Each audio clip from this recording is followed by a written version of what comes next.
It all started in the ninth grade.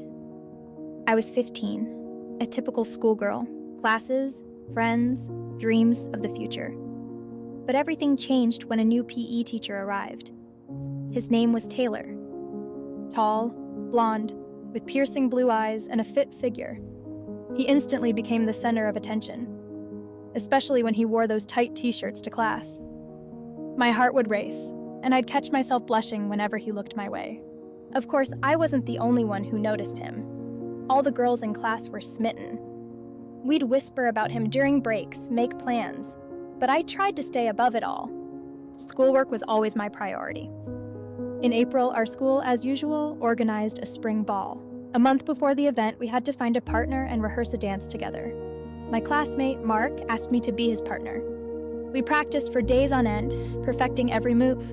After all, the winners would not only receive the prestigious title of King and Queen of the Ball, but also valuable prizes. A new laptop, a free trip to the water park, and even a portrait on the Wall of Honor. I really wanted to win. The laptop would have been just right for me. The day of the ball arrived. Anticipating victory, I put on my most beautiful dress and went to school. The hall was decorated in pastel colors.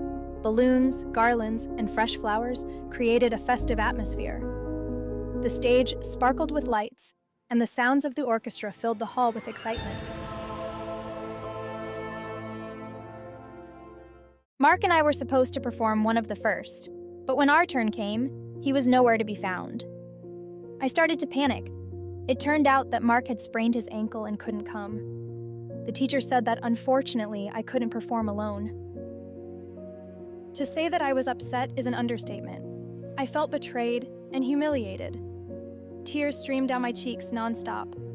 The silence in the hall was deafening, broken only by the ticking of the clock and the occasional rustle of skirts.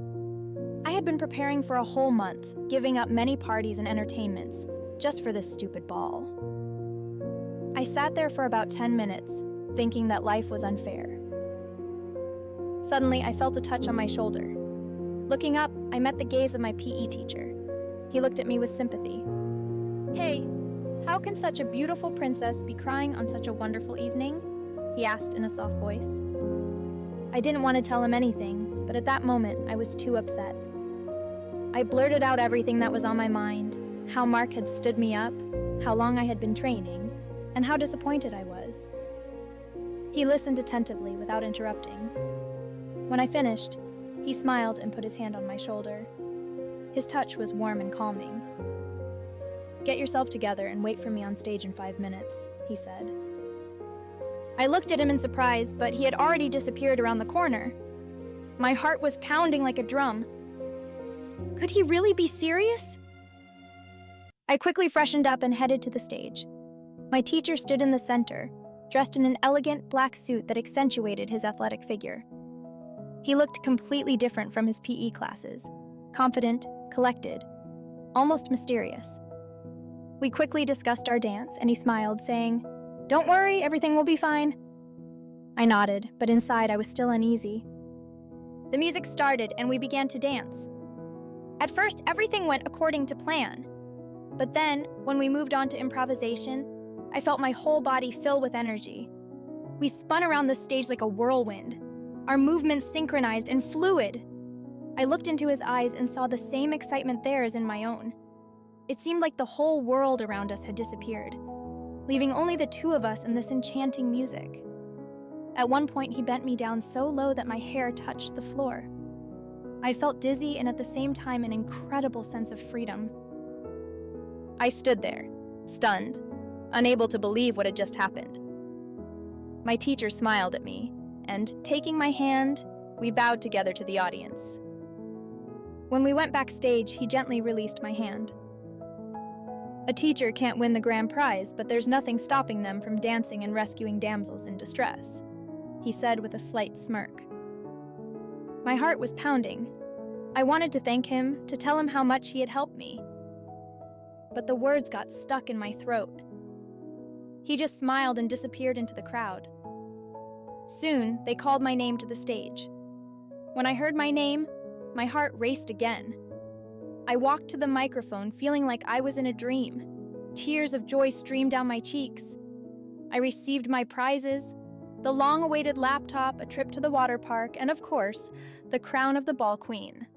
After the awards ceremony, I purposefully walked around the entire hall and saw the familiar black suit in the far corner of the room.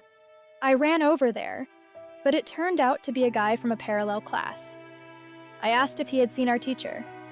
He just shrugged and said that he thought he saw Mr. Taylor leaving from the back entrance. I stood at the exit for a long time, hoping to see him, but it was already late and he had already left. When I got home, I immediately texted him. "Mr. Taylor, you saved my evening. I can't describe how grateful I am. I wanted to thank you personally, but unfortunately, I was told that you had left. Thank you again. You're my hero." After that, I wrapped myself in a blanket and fell into a deep and peaceful sleep. The next morning, the first thing I did was grab my phone, hoping to see a reply from Taylor. When I saw the notification, my heart skipped a beat. His reply was brief. "Elena, it is a man's duty to rescue damsels in distress. And besides, I can't stand women's tears, so promise me you won't cry anymore." This message immediately found a place in my heart. I remember every word. I reread it 20 times a day, and I realized that I was completely and utterly in love with Mr. Taylor. A year has passed, and all this time I can't get him out of my head. I feel like I'm in a fog, living in dreams of a future that may never be. I'm afraid to confess my feelings to him, but I'm even more afraid that he might reject me. I think about him every hour, every day, and every minute. But he treats me the same as everyone else, as if he didn't save me that night.